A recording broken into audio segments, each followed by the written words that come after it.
characterize the materials. You are going to characterize the materials. Somebody joined.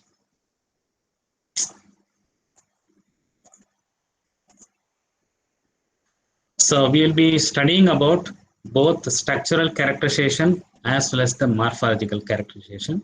In addition to that, maybe there is a spectroscopic characterization. It's mostly instrumentation type. I'm not going into the very details of the instrumentation, but I will take the flavor of these instrumentations and the principles, how it can be linked to say, characterizing nanostructured materials. So we will be specifically looking at powder X-ray diffraction, since these are all materials in the solid state mostly. Even in the colloids, it can be converted into solids. So the powder X-ray diffraction is the equipment or the instrument, analytical equipment, very much used to characterize these materials. So then we will also be studying about some spectroscopic studies, UV visible, infrared spectroscopy, Raman spectroscopy, etc. Then, so microscopic, we will move to the microscopic technique. Without the microscopic characterization, there is no possibility that nanomaterial can be properly understood. Okay, so we will elaborately study about microwave, microscopic synthesis, microscopic characterization, morphological characterization, excuse me.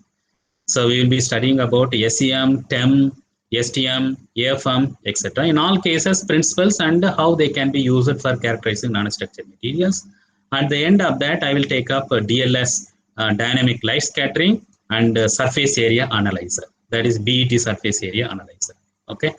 So I think if I complete this unit, most of the contents are done with that. That fifth unit is mostly storytelling. Okay. So let's see. So characterization of the nanostructured materials. So whenever any venture or any firm wanted to employ you, what they do?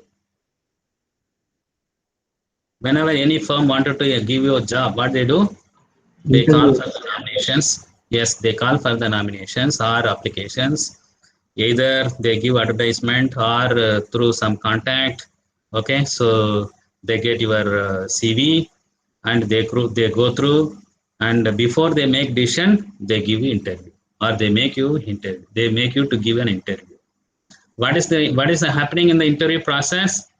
You are thoroughly understood who you are, what are your capabilities, what are the merits, demerits, usefulness, or many things. Okay. Then if they are satisfied, you have been appointed. Okay. Before any firm is taking you for their company, you have been thoroughly checked who you are, what you are, what are your capabilities. Similarly, when you make any material, if you want to apply for any application, you need to know what you made. This is very important. You cannot take blindfoldly and take any material and apply for battery application or solar cell application. It won't work. For example, lithium cobalt oxide, it won't work for solar cell applications.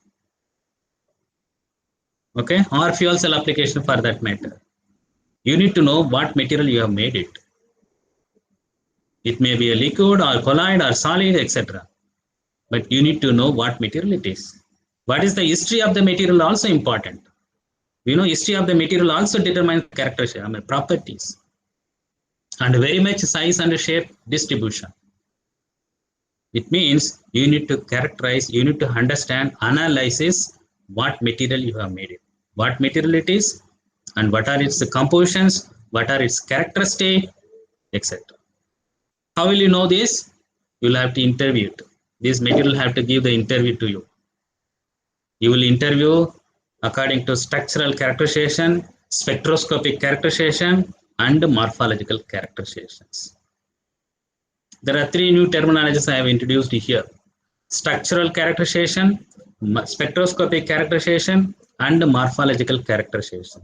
What are they? Can anyone elaborate these terminologies? You can respond something. What is structural characterization? We need to know the structure of the material. isn't it? Someone has made material. Binto or Seth Raman or Alice or anybody, someone, some of you or any of you have made material. What is its structure? We should be knowing. So we have already talked about three types of structures. What are they? Atomic structure, molecular structure, electronic structure, isn't it? Atomic structure deals with the electronic configuration of the atoms. Electronic structure talks about the energy levels of the atoms and the molecules. Correct? What else we have seen? Crystal structure. Crystal structure talks about the crystallinity of the material when you solidify in the solid state from gaseous to liquid to solid. Triclinic, monoclinic, hexagonal, rhombohedral, etc. Correct? Molecular structure, electronic structure, then crystal structure. So when I say structural characterization, what we mean? We mean crystal structure. So that can be understood using X-ray diffraction. Whether it is a crystalline or not, you can know by running the X-ray diffraction. Whether the prepared material is amorphous or not, forget about what material it is. Amorphous or crystalline material can be diagnosed using X-ray diffraction. We'll see that more later. What is spectroscopic characterization? There are spectroscopic equipments. They can also provide information about the structure or the features of the molecules, materials, whatnot. There are range of spectroscopy. At least 25 spectroscopic techniques are available. It ranges from UV spectroscopy to U visible to infrared Raman spectroscopy to nuclear magnetic resonance, nuclear quadrupole resonance, electron spin resonance, mass spectrometry. Several spectroscopic techniques are available. They also give who you are, what material it is, what are your characteristics, what are your components, compositions, whether you are made up of titanium, you are made up of titanium oxygen, how much titanium, how much oxygen, what is your structure, crystal structure. Of course, if you use a X-ray photoelectron spectroscopy, you can get the electronic structure. Then it is possible to manipulate. Structural characterization, spectroscopic characterization, and very importantly, morphological characterizations. Morphological characterization can be understood using microscope, electron microscope simply. Okay, 20 years before this 30 years before the electron microscope was invented, but it came to the textbook during our school times. Maybe 11th standard it was introduced. Electron microscope, what are the components? What are the application of electron microscope? Now we have different versions. Transmission electron microscope to scanning tunneling microscope. Very recently, 2 years before, there was a Nobel Prize given to the invention of a new spectral microscope, cool microscope or cryo microscope. Cool microscope or cryo microscope. You can know the structure of the protein at a low temperature itself. Very powerful technique to know what material it is, how they are arranged, what is that structure. Canopy of the material can be understood by using morphological characterizations with the help of these microscopes. How the surfaces, how the grains are distributed. We have seen four challenges in the synthesis of nanostructured materials. What are they? Identical shape. I think I have it. It will come. So identical shape, identical size, identical size, compositions. 4 challenges. It's very, very difficult. Okay. So when I say characterization of the material, when the material have to give interview, it has to give interview for these components. What is its structure? You can know from X-ray diffraction. With the combination of these spectroscopies, you can understand much better. X-ray diffraction will give you whether it is amorphous or not. If it is a known material, So you make the X-ray diffraction, compare with the standard, then they match. If they match 100%, it's the same material that you have synthesized. So it means if you have synthesized titanium oxide, you take X-ray diffraction. Since the titanium oxide was invented hundreds of years before, and its XRD is already available, now you make in Pondicherry University, in Department of Green Energy Technology, you make that material, take the X-ray diffraction, and if you are getting the similar peak, blindfold and accept it is the titanium oxide. Whether it's a rutile and it is, they have a different X-ray diffraction. You can distinguish them. Then in addition to that, if you do UV visible spectroscopy, infrared spectroscopy, Raman spectroscopy, and other spectroscopy, you will get much more information. Anything is attached on the surface of titanium oxide particles can be understood using infrared Raman spectroscopy. Or it is only titanium oxide, you have added any carbon particles or graphene, carbon nanotube, etc. XRD may not give the carbon presence of carbon if it is amorphous. Raman will give you. Graphene very much can be understood by using Raman spectroscopy, infrared spectroscopy.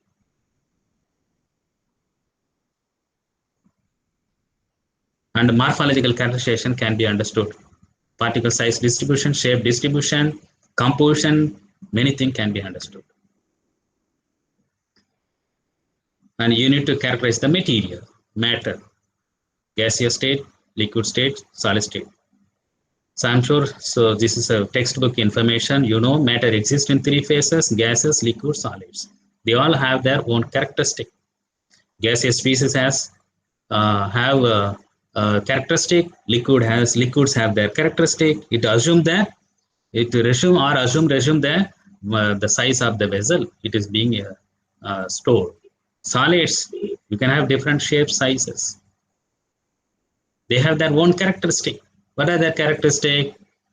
The characteristic of the gaseous species are the molecules, atoms, ions they are always under mobility, movement, free, no lockdown for them. Of course, if it is held in the container, their mobility is restricted within the container only. Otherwise, they will go all along the world. This is the characteristic of the gaseous molecules. They have very large kinetic energy, no restrictions. They will move all along the container.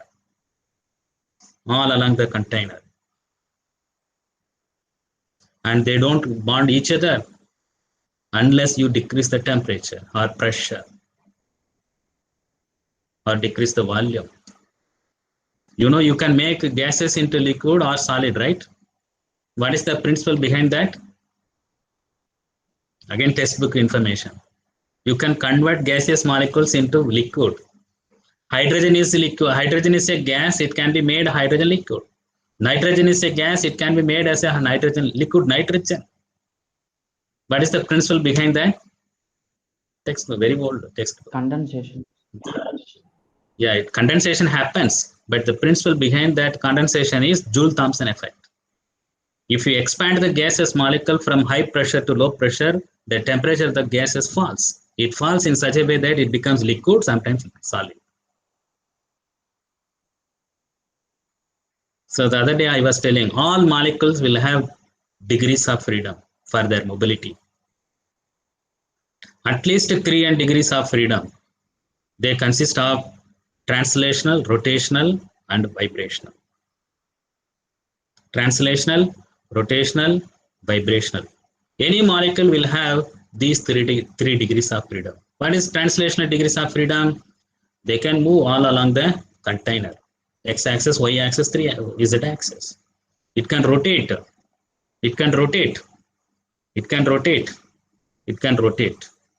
Or molecules undergo vibrations, wobbling, symmetric or asymmetric. You can quantify how many degrees of freedom possible for any molecule. For any molecule, 3 degrees of freedom is possible. For ammonia, how many degrees of freedom will be possible? Any molecule will have 3 degrees of freedom. Ammonia molecule will have how many degrees of freedom? What's a very tough question? Okay, for carbon monoxide, how many degrees of freedom will be possible?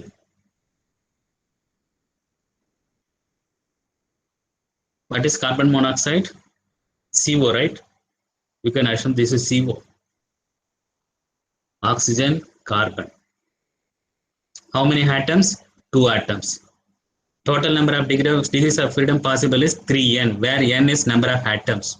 There are two atoms. How many degrees of freedom will be possible? 3 into 2, 6.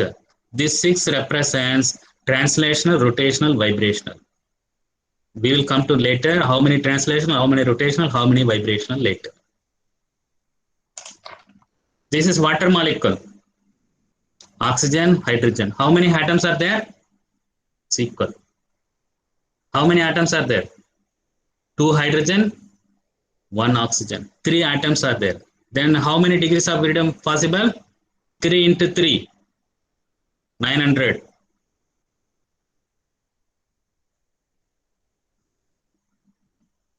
How many degrees of freedom possible? 9, sir. 9 degrees of freedom. These 9 3 degrees of freedom consist of translational, rotational, and vibrational. Is there any difference between these two structures or molecules? This is CO, this is water. What is the main difference you see? Sir, this has got two atoms, this is 3 atoms. What is? CO is a linear molecule, whereas Yes, water that's is the a point. CO is a linear molecule and this is non-linear molecule. CO is a linear molecule. What are linear molecule? All the atoms are in the same line, same plane. For example, if you consider this is the molecular axis, all the atoms are in the same axis, whereas they are not. They are different. Non-linear molecule, linear, straight line, non-linear. Okay. All molecules will have 3 translational degrees of freedom. All molecule, whether linear, non-linear, will have 3 translational degrees of freedom. This is linear molecule. Okay, there is an axis here. It can move in this direction, backward, forward. And there can be another axis. It can move this axis also. Apart from that, there is another axis. It can translate, move this direction. All the three direction mobilities are different. This movement is different from this movement, or this movement is different from this movement. Then 3 degrees of translational degree possible for linear molecule. This is non-linear molecule. This also will have 3 translational degrees of freedom. In x-axis, in y-axis, z-axis. Okay. So then it means total number of degrees of freedom possible is 3n. So that consists of translational, rotational, vibrational. Now we have completed all the molecules will have 3 translational degrees of freedom, mobility in all the 3 Cartesian coordinates. Then remaining should be rotational and vibrational. Let's see rotational transition. This is a non-linear molecule. There is an axis. What is rotational degrees of freedom? Molecule can rotate. It can rotate 180 degree, 180 degree, or 270 degree, or 360 degree, anything through this axis. For example, if it rotates 180 degree, initially this is the position of the atoms. After 180 degree rotation, they are different. Then there is a rotation. The molecule is undergoing rotation through this axis. Molecule can also be rotated this direction. Initially like this, now rotated using this axis. This position is different from the previous position. Then molecule is undergoing rotation.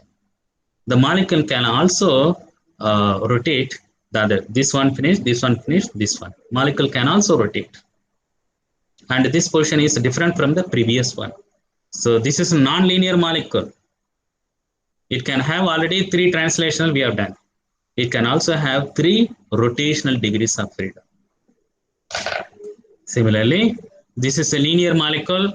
How many total number of degrees of freedom possible? 3n. N is number of atoms. This is CO, diatomic, heterodiatomic molecule, or any hydrogen also you can consider. So 3 into 2, 6 degrees of freedom possible. Already 3 translation we have done. It can have. How about rotational degrees of freedom? We can start rotating this axis, 180-degree rotation. This axis or this axis. So initially like this, now we have rotated 180 degree. This portion is different from the previous one. Then this molecule is undergoing rotation. Okay. Try to rotate this direction. This direction we have done. So now this axis. Initially like this axis 180 degree rotation, or 90 degree or 180 degree or any degree, doesn't matter for me. But this position is different from the previous one. It means there is a rotation possible through this axis also. Is there any other way of any other axis we can rotate remaining? Yes, right? This axis. This axis we have done. This axis we have done. Third axis. Now I am rotating. Now I am rotating. Is there any change in the position of the atoms? No. No. So it means when there is no change in the position of the atoms, it has equal as it is not rotated. So it means all linear molecules will have 1 rotational degrees of freedom less. Along their molecular axis, rotation doesn't create any additional configuration. It is not a degrees of freedom. 1 degrees of freedom, rotational degrees of freedom will be less for linear molecules. All molecules will have 3n degrees of freedom. All molecules will have 3 translational degrees of freedom. All non-linear molecules will have 3 rotational degrees of freedom. All linear molecules will have how many rotational degrees of freedom?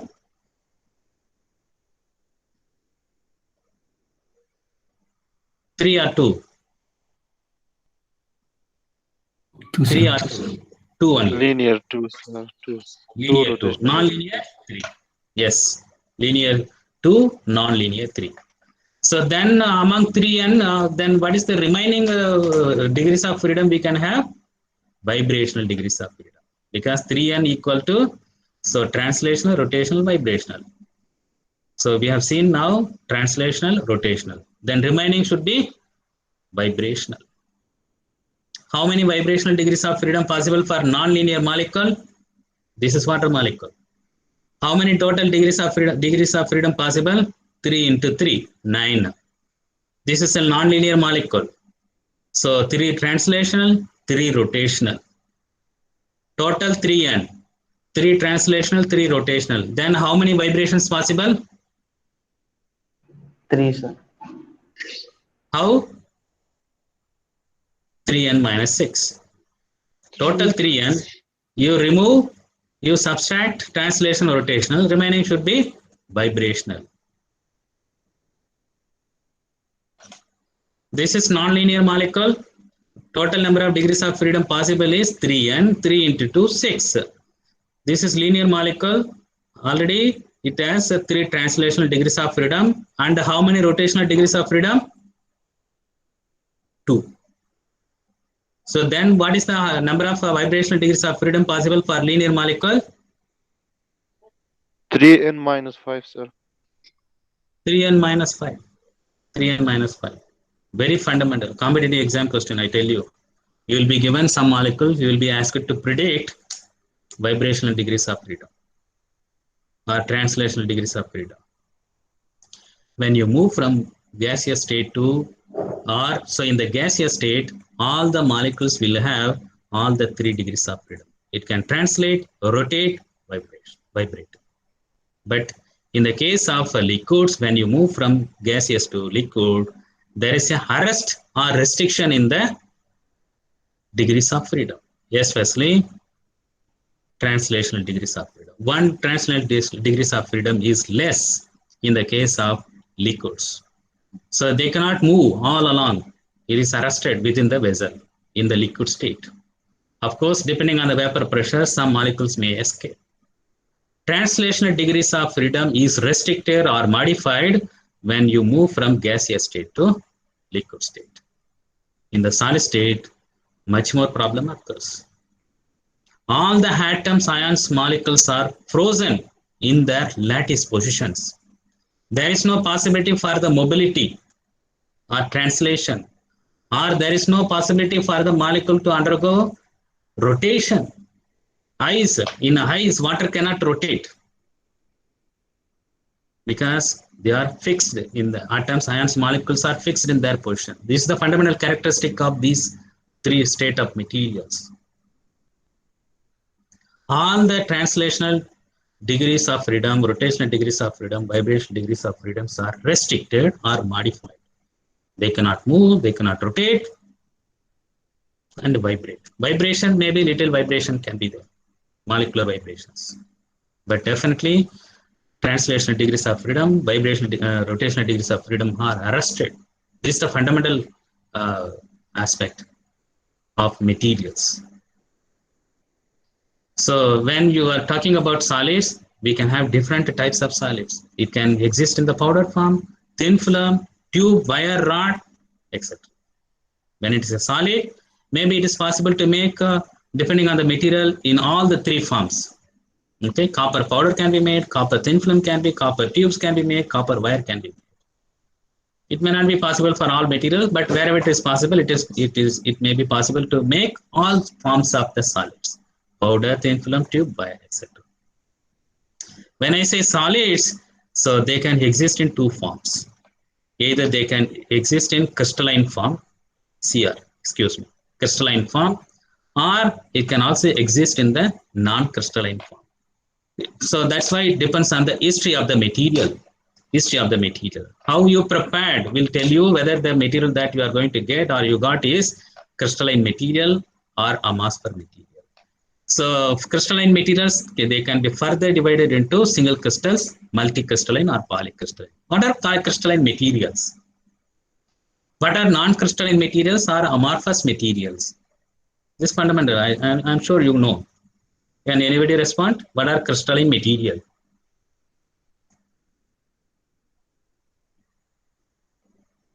When I introduced the first unit, I told you non-crystalline material. We defined not what are non-crystalline material. They are crystalline material, but their grain size is nano. That's why they are called a non-crystalline material. Now I am asking you, what is crystalline material? What are non-crystalline or amorphous materials? Yes, please. So crystalline, they form crystal lattice. Okay. They form crystal lattice. What do you mean by crystal lattice? Anybody else? So already we have seen that these atomic positions are the atoms, ions, molecules are fixed in their lattice positions. Can you elaborate it a little bit? What do you mean by crystal lattices? Anybody else? The main difference between the crystalline material and amorphous materials.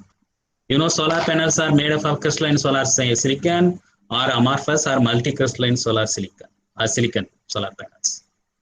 Very important. Both are very important technologically. Not only silicon, for any other material for that matter. Simple. Isotropic property and anisotropic property. Oh, it has got isotropic, anisotropic effect. Yeah, for crystalline isotropic behavior. This is the main difference between the crystalline and the amorphous material. The ions, atoms, or molecules are arranged in a periodic manner in crystalline material. So, for example, this is a part of a crystalline SiO2. There is an hexagon here, something like this. It repeats in all the three directions or dimensions if you go. Extended symmetry you will see in crystalline materials. Or long range symmetry or long range order is present. When I say long range symmetry or long range order, the arrangement of ions or molecules are extending throughout the crystal. It may be a single crystal or it can be a large crystal. Same symmetry is maintained throughout the material, especially crystalline metals, ceramics, even some polymers. Whereas in non-crystalline materials or amorphous materials, otherwise called, such symmetry is broken. Such symmetry is broken. It's not repeating. That repeating unit is having some specific name. Somebody can name that. What is that repeating unit? In solids, In crystalline materials, the repeating unit is known as unit cell. The smallest entity that can give you all the information about the bulk material can be quantified, characterized using unit cell parameters, is the unit cells. I have some information on that. This is the main difference. It may be a metal or metal oxide, ceramics or anything. If the long range order or symmetry is maintained, all the 3 dimensions, they are crystalline materials. If not, only short range order, it is amorphous material. Both are technologically important.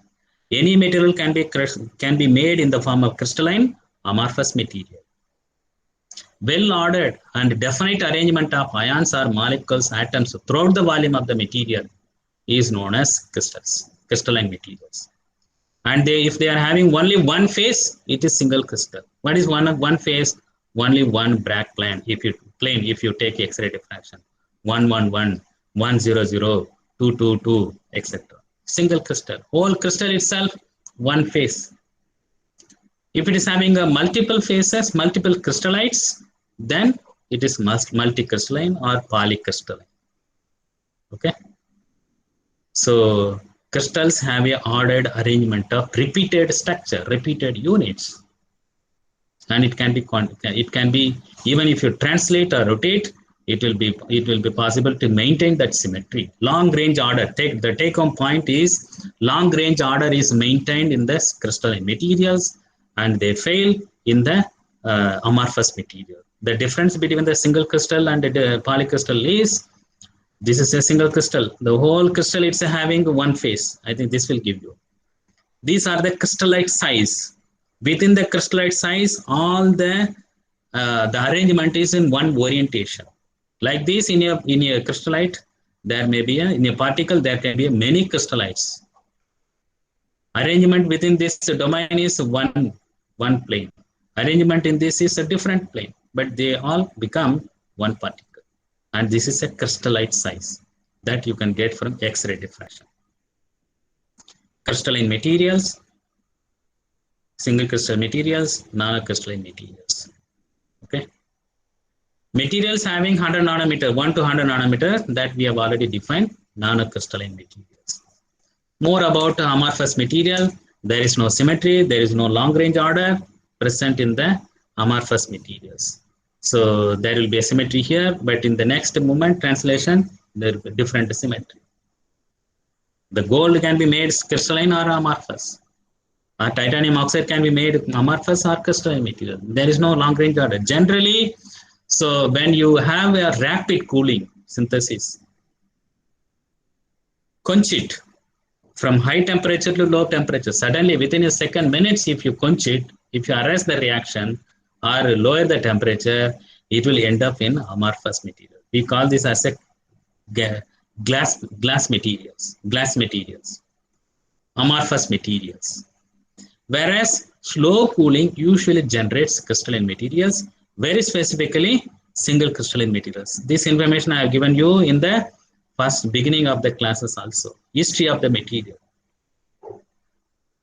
When I say crystal materials, there is a fundamental aspects to that.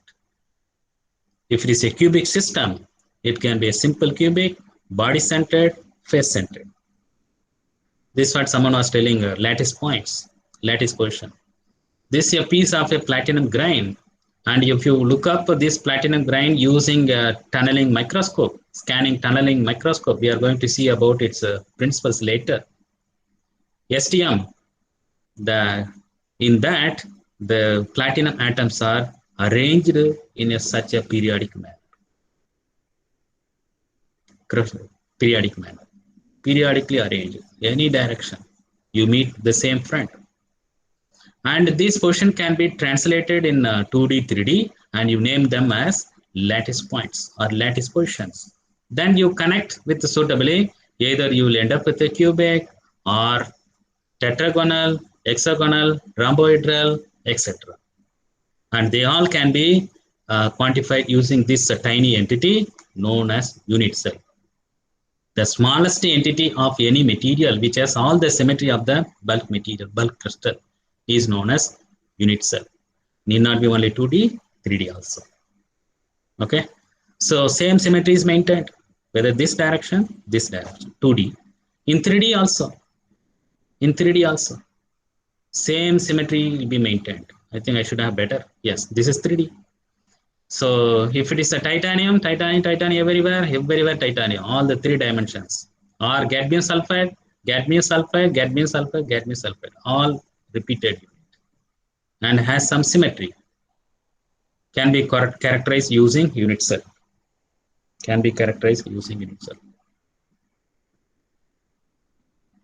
So 6 parameter, this we have elaborately seen. So alpha, beta, gamma, ABC. If you the combination of these 6 parameter will give you 7 crystal system. Triclinic, the most asymmetric; cubic, the most pretty one. In between, they are having some symmetry. And you know that atoms, ions can be present on the corners, or on the center, or on the faces of these cubes or hexagon. Okay, so based on the place where these ions molecules are present, we have Bravais lattices, 14 Bravais lattices. Bravais is a person, a scientist who gave this concept. For cubic, we have 3 Bravais lattices. They are simple cubic, body centered, and face centered. For tetragonal, we have 2 Bravais lattices, primitive and body centered. For triclinic, we have only 1 Bravais lattice. So depending on the type of the crystal structure, whether triclinic, monoclinic, etc., there is a definite Bravais lattice. So we have 7 crystal systems and 14 Bravais lattices. I usually give this relation. There is a relation between 7, 14, 32 and 230. 7 crystal systems, okay, 14 Bravais lattices. What is Bravais lattice? These atomic positions, they can be present in the corner or on the center or face. Depending on the crystal structure, they can be different. We have 14 Bravais lattices. Then there is a crystallographic point groups. So if you adopt these symmetry elements, reflection and screw axis, I do not want to dwell on that because that is not the focus of the lecture. So if you apply these symmetry elements, reflection and screw axis on the 14 Bravais lattices, it will translate into 32 point groups and 231 or 230 or 232. There is some thing. People say 231 or 230 space groups, point groups. So those who have studied materials, they will appreciate those things. There is a characteristic, whether it is a cubic or triclinic, monoclinic, etc. If it is a cubic, it has got 6 characteristic symmetric elements. So they are 4 3-fold axes. This is a cube. Okay, it has got 4 3-fold axes. What is 3-fold axis? 360 by 3. 360 by n. So if you rotate 120 degree through this axis, you will get the same symmetry. Or like this, we have 4 such axes of symmetry. So you take a cube if you have, and you can imagine it. Apart from that, it has got 2-fold axis, 6 2-fold axis. 1, 1, 2. There are 6-fold, 3, 6. So it means 180 degree. If you rotate, you will get the same symmetry. These are the characteristics, and it has got mirror planes, 6 mirror planes. Mirror plane. If you keep the mirror off and off. If you keep the mirror here, off and off, equal, same. So not necessarily here, diagonal also. There are 6 equivalent planes. There are 3 such equivalent planes, mirror plane. These are the characteristic of a cube. Similarly, there is a characteristic of hexagon or tetragonal.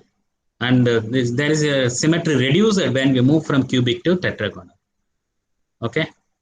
So instead of 9 mirror images, only 5 mirror images. 3 4-fold axis, here only 1. If you elongate, this is a cubic, this is tetragonal. Okay, so 2 4-fold axis has been reduced. Here only 1. Okay, sodium chloride structure, just have a look. Okay, So it's a cubic, very specifically FCC, face-centered cubic. Sodium ion, chloride ion, not only they are present on the corner, they are also present on the faces. And there is a contribution by each atoms. So if ions or atom molecules are present only on the corner, the contribution is 8. In a cubic, there are 8 edges. So contribution is 1 by 8. This corner is common for 8 cubes. This edge is common for at least 4. This face is common for 2. So accordingly, the contribution is this. So corner atoms will be sharing 8 such similar. So contribution is 8, 1 by 8. So edges will be sharing 4 cells. So contribution is 1 by 8. So this will bring, so if it is a primitive lattice, the number of atoms, ions, molecules will be 1.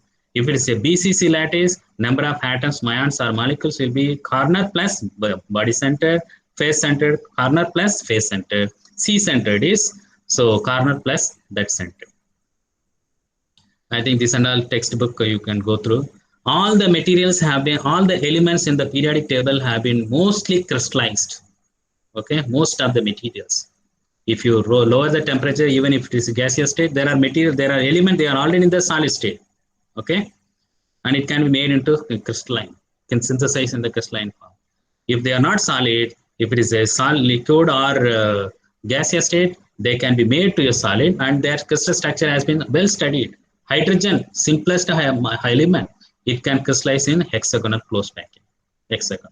Boron, rhombohedral. And you see only one element in the periodic table which will crystallize only in the simple cubic, that is polonium. No other element crystallizes in the simple cubic. All others are FCC, BCC, FCC, etc. Polonium only crystallizes in simple cubic. And these are typical elements: copper, aluminum, silver, they all crystallizes in FCC. And chromium and alpha ion, molybdenum, they crystallize in BCC.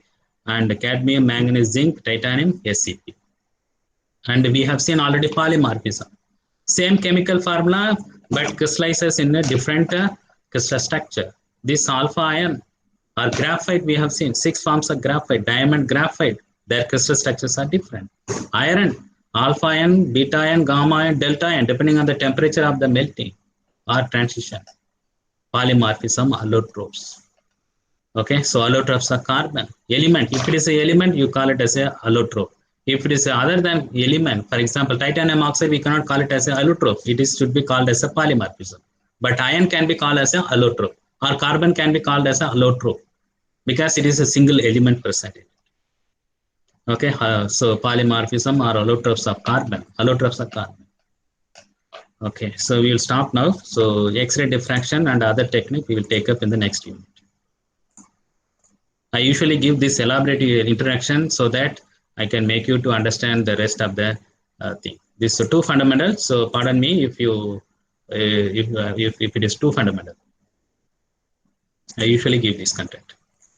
So thank you. If you have any questions, comments, you can raise.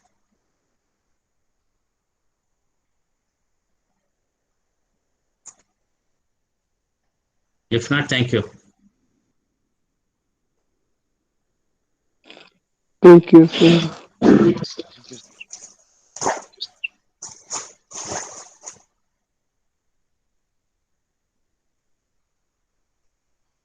Sir, Yes, please.